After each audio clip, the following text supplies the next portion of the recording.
Chapter 2. Jonathan Harker's Journal continued. 5th of May. I must have been asleep, for certainly if I had been fully awake, I must have noticed the approach of such a remarkable place. In the gloom, the courtyard looked of considerable size, and as several dark ways led from it under great round arches.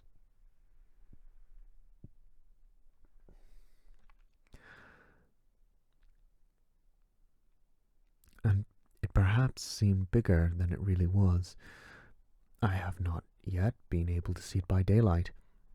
When the calèche stopped, the driver jumped down and held out his hand to assist me to alight. Again, I could not but notice his prodigious strength. His hand actually seemed like a steel vice that could have crushed mine if he had chosen. Then he took my traps and placed them on the ground beside me as I stood close to a great door, old and studded with large iron nails, and set in a projecting doorway of massive stone. I could even see, in dim light, that the stone was massively carved, but that the carving had been much worn by time and weather. As I stood, the driver jumped again into his seat and shook the reins. The horses started forward, and trap, and all disappeared down one of the dark openings. I stood in silence where I was, for I did not know what to do.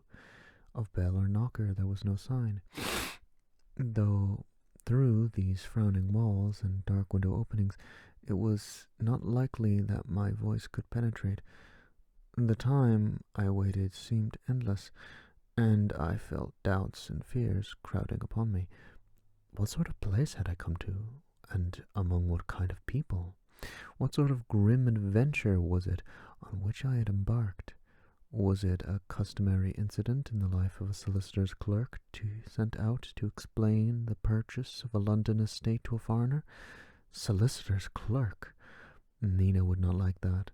Solicitor, for just before leaving London, I got word that my examination was successful, and now I am a full-blown solicitor. I began to rub my eyes and pinch myself to see if I were awake. It all seemed like a horrible nightmare to me. I expected that I should suddenly awake and find myself at home, with the dawn struggling in through the windows, as I had now and again felt the morning after a day of overwork. But my flesh answered the pinching test, and my eyes were not to be deceived. I was indeed awake and among the Carpathians. All I could do now was be patient, and to await the coming of morning.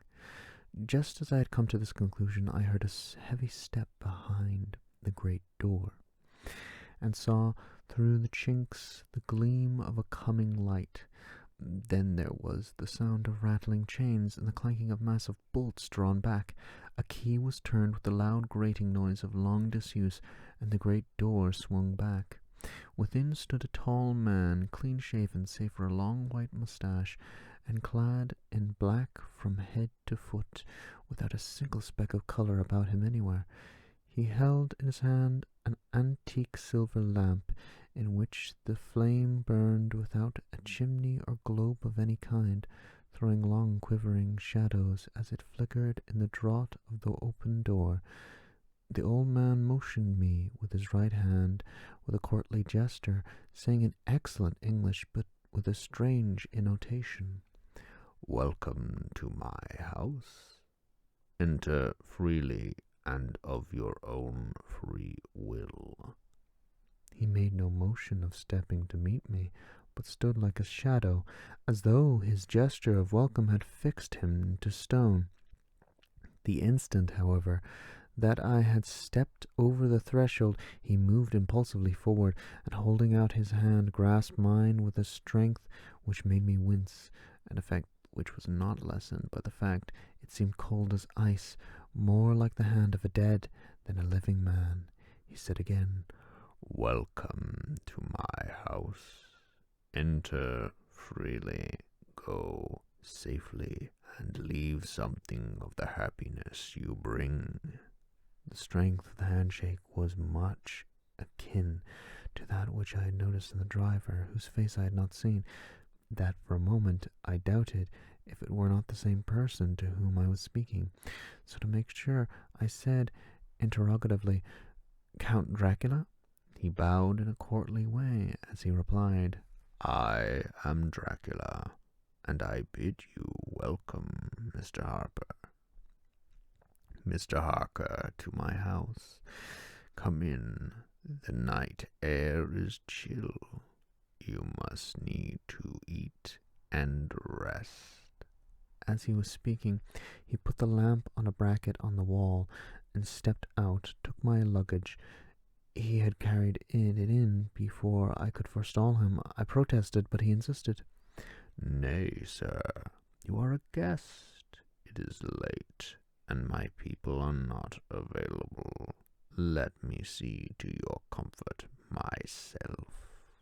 He insisted on carrying my traps along the passage, and then up a great winding stair, and along another great passage, on whose stone floor our steps rang heavily. At the end of this he threw open a heavy door, and I rejoiced to see within a well-lit room in which a table was spread for supper, and on whose mighty hearth a great fire of logs, freshly replenished, flamed and flared.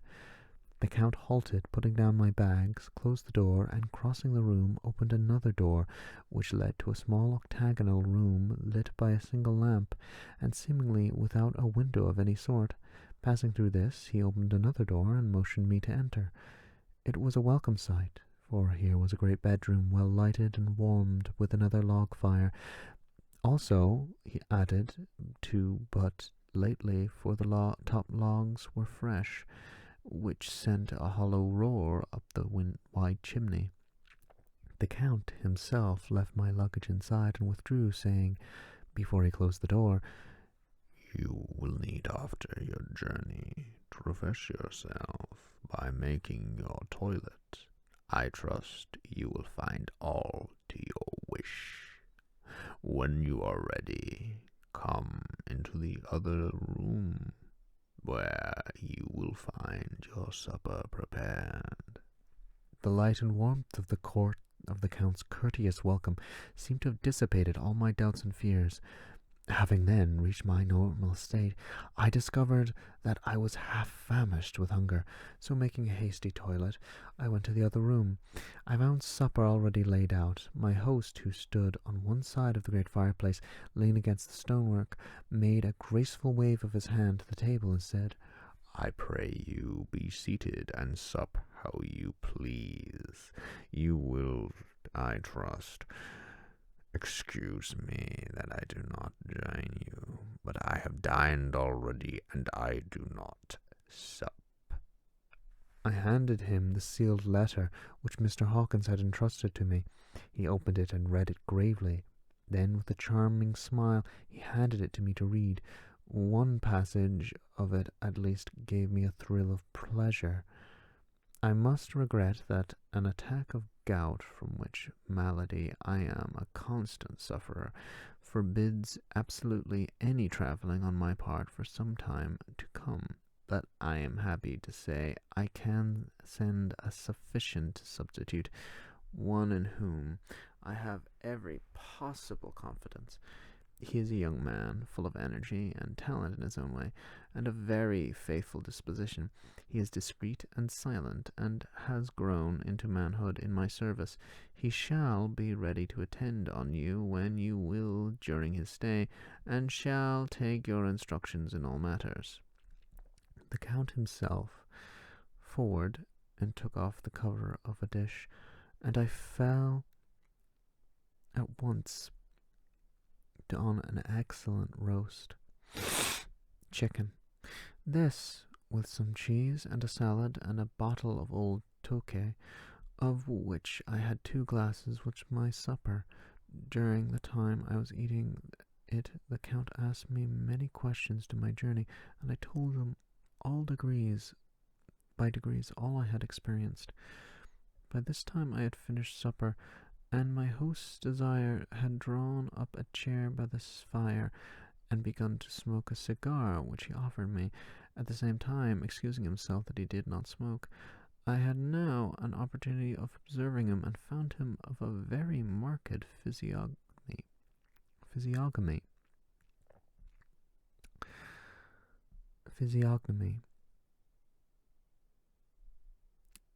His face was a strong and very strong. His face was a very strong aquiline, with high bridge of the thin nose and peculiarly arched nostrils, with lofty domed forehead and hair growing scantily round the temples, but profusely elsewhere. His eyebrows were very massive, almost meeting over the nose, and with bushy hair that seemed to curl in its own profusion. The mouth, so far as I could see it under the heavy moustache, was fixed and rather cruel-looking, with peculiarly sharp white teeth. These protruded over the lips, whose remarkable ruddiness showed astonishing vitality in a man of his years. For the rest, his ears were pale, and the tops extremely pointed. The chin was broad and strong, and the cheeks firm, though thin. The general effect was one of extraordinary pallor. Hitherto I had noticed the back of his hands as they lay on his knees in the firelight, and they seemed rather white and fine, but seeing them now close to me, I could not but notice that they were rather coarse, broad, with squat fingers. Strange to say, there were hairs in the centre of the palm. The nails were long and fine, and cut to a sharp point. As the Count leaned over me, and his hands touched me, I could not repress a shudder. It may have been that his breath was rank, but a horrible feeling of nausea came over me, which I, to do what I would, I could not conceal. Which, do what I would, I could not conceal. The Count, evidently noticing it, drew back, and with a grim sort of smile, which showed more than he had yet done of his protuberant teeth, sat himself down again on his own side of the fireplace. We were both silent for a while, and I looked towards the window. I saw the first dim streak of the coming dawn. There seemed a strange stillness over everything, but as I listened, I heard it from down below in the valley, the howling of many wolves. The Count's eyes gleamed as he said, "Listen to them, the children of the night, what music they make." Seeing, I suppose, some expression in my face strange to him, he added, "Ah, sir, you dwellers in the city cannot enter into the feelings of the hunter." Then he rose and said, "But you must be tired.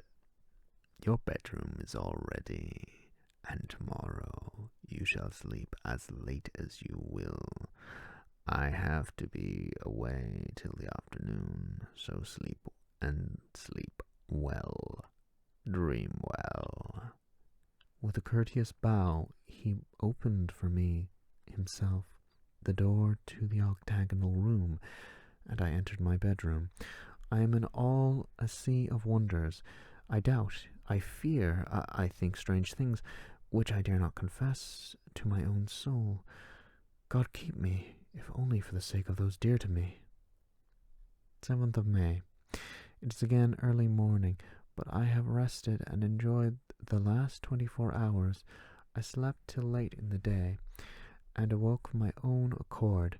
When I had dressed myself, I went into the room where we had supped, and found a cold breakfast laid out, with coffee kept hot by the pot being placed on the hearth. There was a card on the table, on which was written, "I have to be absent for a while. Do not wait for me. D." I set to and enjoyed a hearty meal. When I had done, I looked for a bell, so that I might let the servants know I had finished, but I could not find one. There are certainly odd deficiencies in the house, considering the extraordinary evidences of wealth which are around me. The table surface is of gold, and so beautifully wrought that it must be of immense value. The curtains and upholstery of the chairs and sofas, and the hangings of my bed, are of the costliest and most beautiful fabrics, and it must have been of fabulous value when they were made, for they are centuries old, though in excellent order. I saw something like them in Hampton Court, but they were worn and frayed and moth-eaten. But still, none of the rooms is there a mirror. There is not even toilet glass on my table, and I had to get the little shaving glass from my bag before I could either shave or brush my hair. I have not yet seen a servant anywhere, or heard a sound near the castle except the howling of wolves. Sometimes after I had finished my meal, I do not know whether to call it breakfast or dinner, for it was between 5 and 6 o'clock when I had it. I looked about for something to read, for I did not like to go about the castle until I had asked the Count's permission. There was nothing in the room, book, newspaper, or even writing materials, so I opened another door in the room and found a sort of library. The door opposite mine I tried, but found locked.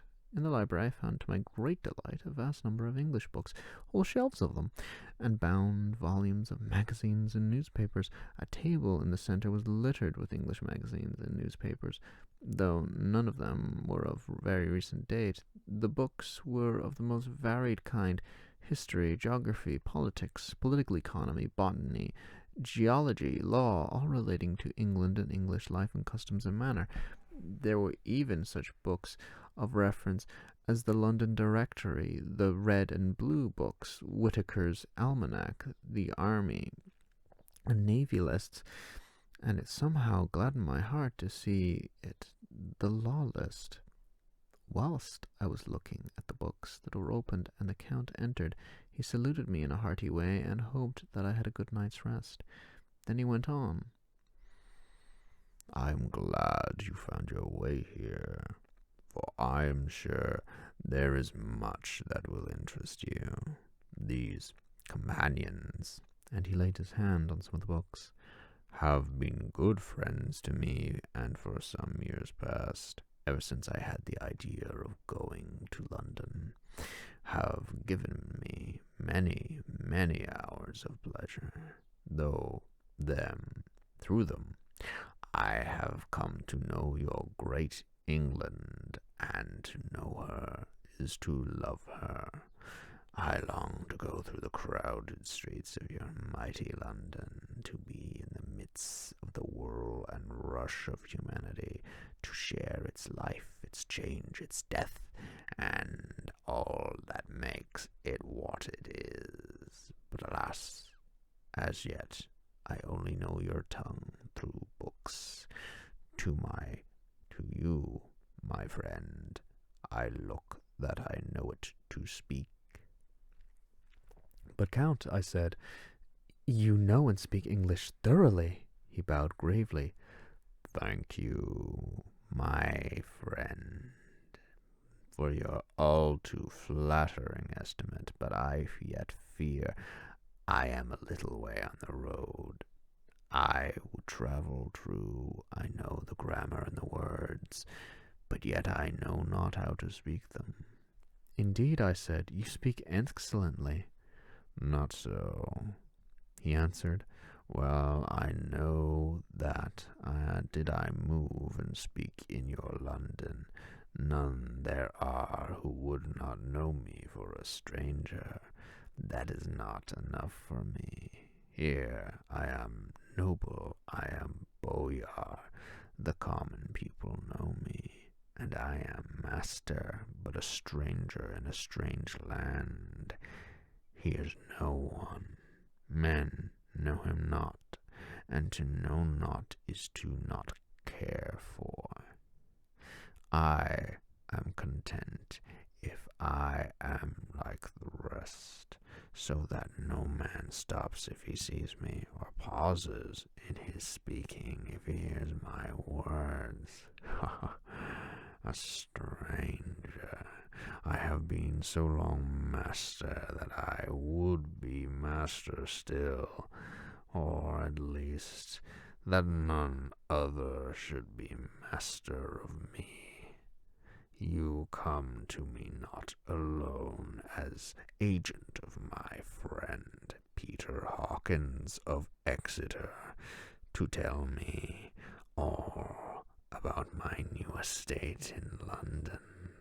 You shall, I trust, rest here with me a while, so that by our talking I may learn the English intonation, and I would that you tell me when I make error, even of the smallest in my speaking.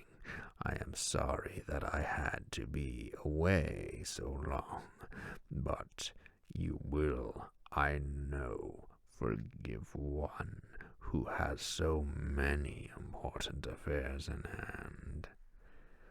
Of course, I said I could without being willing, and asking if I might come into that room when I choose. He answered, Yes, certainly. You may go anywhere you wish in the castle, except where the doors are locked, where, of course, you will not wish to go. There is reason that all things as they are. And did you see with my eyes and know with my knowledge, you would perhaps better understand. I said I was sure of this, and he went on. We are in Transylvania, and Transylvania is not England. Our ways are not your ways, and there shall be too many strange things. Nay, there shall be to you many strange things. Nay, from what you have told me of your experience already, you have something of what strange things there may be. This led to much conversation, and it was evident what that he wanted to say, if only for talking sense sake. I asked him many questions regarding things that had already happened to me.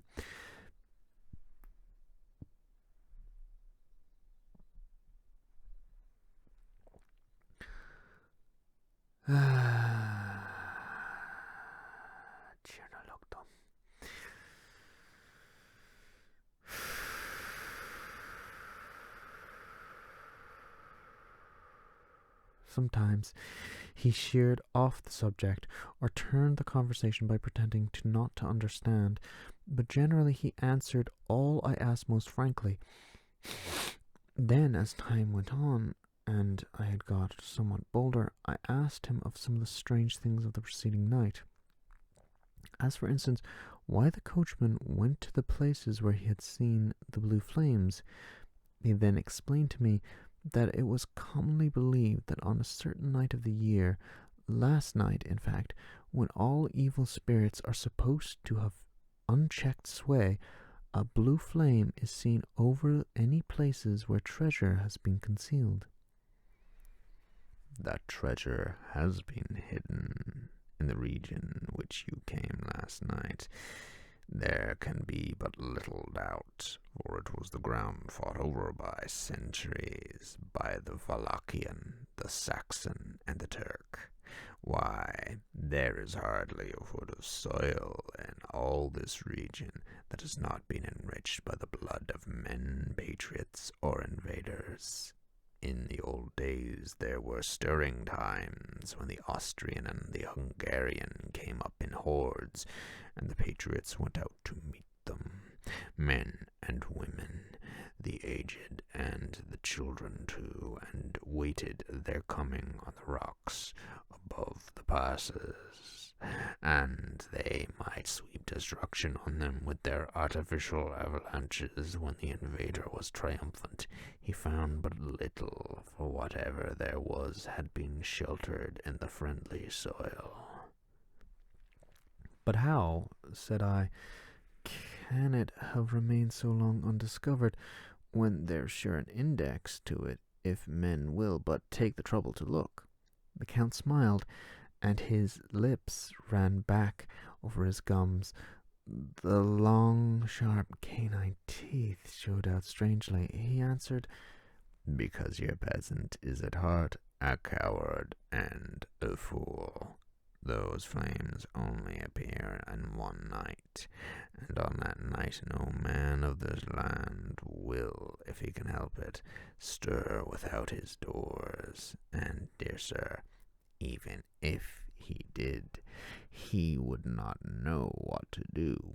Why, even the peasant that you tell me of who marked the place of the flame would not know where to look in the daylight, even for his own work. Even you would not, I dare be sworn, be able to find these places again. There you are right, I said. I know no more than the dead where even to look for them. Then we drifted onto other matters. Come, he said at last, tell me of London and of the house which you procured for me. With an apology for my remisses, I went into my own room to get the papers from my bag. Whilst I placing them in order, I heard a rattling of china.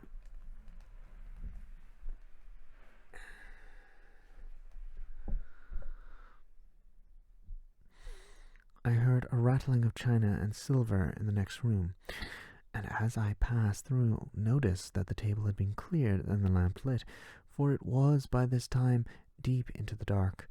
The lamps were also lit in the study or library, and I found the Count lying on the sofa, reading, of all things, in the world, an English Bradshaw's Guide. When I came in, he cleared all the books and papers from the table, and with him I went into plans and deeds and figures of all sorts. He was interested in everything and asked me a myriad of questions about the place and its surroundings. He clearly had studied beforehand all he could on the subject of the neighbourhood, for he evidently at that end knew very much more than I did. When I remarked, he answered, Well, but, my friend, is it not needful that I should? When I go there, I shall be all alone, and my friend Harker, Jonathan, nay, pardon me, I fall into my country's habit of putting your patronymic first. My friend Jonathan Harker will not be at my side to correct and aid me. He will be in Exeter, miles away, probably working at papers of the law with my other friend, Peter Hawkins. So we went thoroughly into the business of the purchase of the estate at Purfleet. When I had told him about the facts and got his signature to the necessary papers, and had written a letter with them ready to post to Mr. Hawkins, he began to ask me how I had come across such a suitable place. I read to him the notes which he had made at the time, and which I inscribe here. At Purfleet, on a by-road, I came across such a place.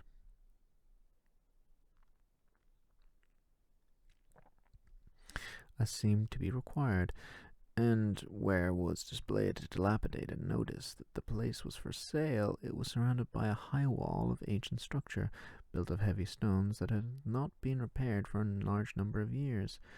The closed gates are of heavy old oak and iron, all eaten with rust.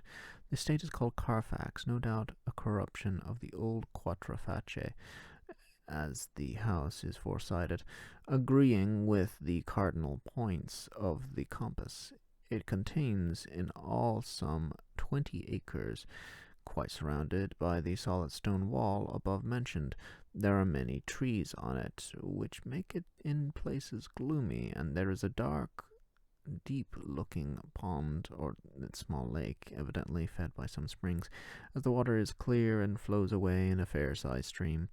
The house is very large, and of all periods back, I should say to a medieval times, for one part is stone immensely thick, with only a few windows high, and heavily barred with iron. It looks like part of a keep, as is close to an old chapel or church. I could not enter it, as I had not the key of the door leading to it from the house, but I have taken with my kodak views of it from various points. The house has been added to, but in a very struggling way, and I can only guess at the amount of ground it covers, which must be very great, but there are but a few houses close at hand, one being a very large house only recently added to and formed into a private lunatic asylum. It is not, however, visible from the grounds. When I had finished, he said, I'm glad that it is old and big. I myself am of an old family, and to live in a new house would kill me. A house cannot be made habitable in a day, and after all, how few days go to make up a century. I rejoice also that there is a chapel of old times. We Transylvanian nobles love not to think that our bones may live amongst the common dead. I seek not gaiety or mirth, not the bright voluptuousness of much sunshine and sparkling waters which please the young and gay. I am no longer young, and my heart, the weary years of mourning over the dead, is not attuned to mirth. Moreover, the walls of my castle are broken. The shadows are many, and the wind breathes cold the broken battlements and casements. I love the shadow and the shade, and would be alone with my thoughts when I may. Somehow his words and his look did not seem to accord, or else it was that his cast of face made his smile look malignant and saturnine. Presently, with an excuse, he left me, asking to pull my papers together. He was some little time away, and I began to look at some of the books around me. One was an atlas, to which I found open naturally to England, as if that map had been much used. On looking at it, I found a certain place little rings marked, and on examining these, I noticed that there was one near London on the east side, manifestly where this new estate was situated. The other two were Exeter and Whitby, and Yorkshire coast. And Whitby on the Yorkshire coast. It was the better part of an hour when the Count returned. Aha, still at your books. Good. But you must not work always. Come, I am informed that your supper is ready. He took my arm, and we went into the next room, where I found an excellent supper ready on the table. The Count again excused himself, as he had dined out on his being away from home, but sat on the previous night and chatted whilst I ate. After supper I smoked as on last evening, and the Count stayed with me, chatting and asking questions on every conceivable subject. Hour after hour I felt that it was getting very late indeed, but I did not say anything, for I felt under obligation to meet my host's wishes in every way. I was not sleepy, as the long sleep yesterday had fortified me, but I could not help experiencing that chill which comes over one at the coming of the dawn, which is like, in its way, the turn of the tide. They say that people who are near death die generally at the change to dawn, or at the turn of the tide. Anyone who was tired and tied, as it were, to his post experienced this change in the atmosphere can well believe it. All at once we heard the crow of the cock coming up with preternatural shrillness through the clear morning air. Count Dracula, jumping to his feet, said, "Why, there is the morning again. How remiss I am to let you stay up so long. you must make your conversation regarding my dear new country of England less interesting, so that I may not forget how time flies by us." And with a courtly bow, he quickly left me. I went into my room and drew the curtains, but there was little to notice. My window opened to the courtyard. All I could see was the warm grey of quickening sky, so I pulled the curtains again and have written of this day, 8th of May.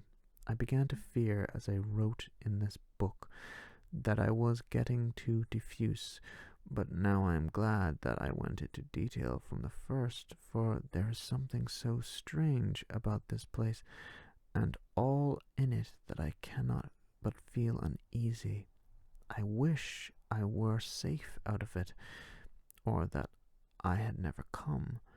It may be that this strange night existence is telling on me, but would that were at all. But would that were all.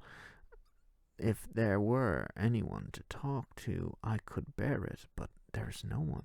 I have only the Count to speak with, and he, I fear I am myself, the only living soul within the place. Let me be prosaic so far as facts can be.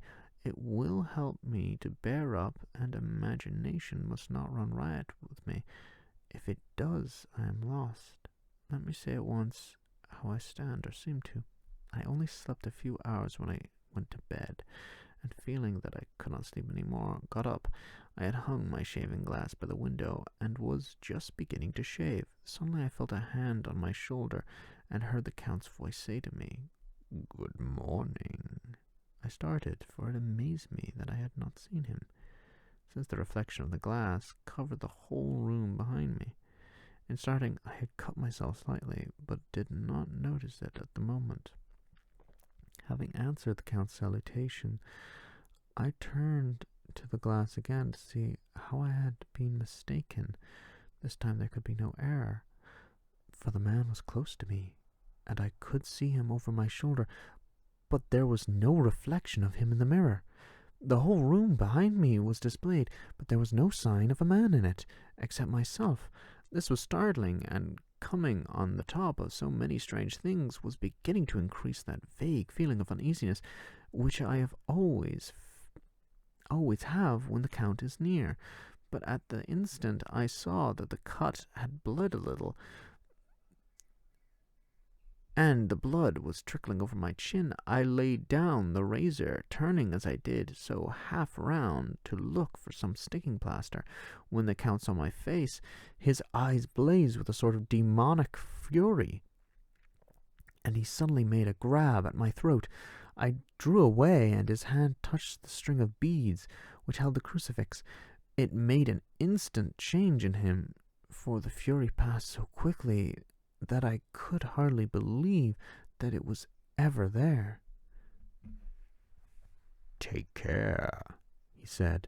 "Take care how you cut yourself. It is more dangerous than you think in this country." Then, seizing the shaving glass, he went on, "And this is the wretched thing that has done the mischief. It is a foul bauble of man's vanity. Away with it." And he opened the window with one wrench of his terrible hand. He flung out the glass, which shattered into 1,000 pieces in the stone of the courtyard far below. Then he withdrew without a word.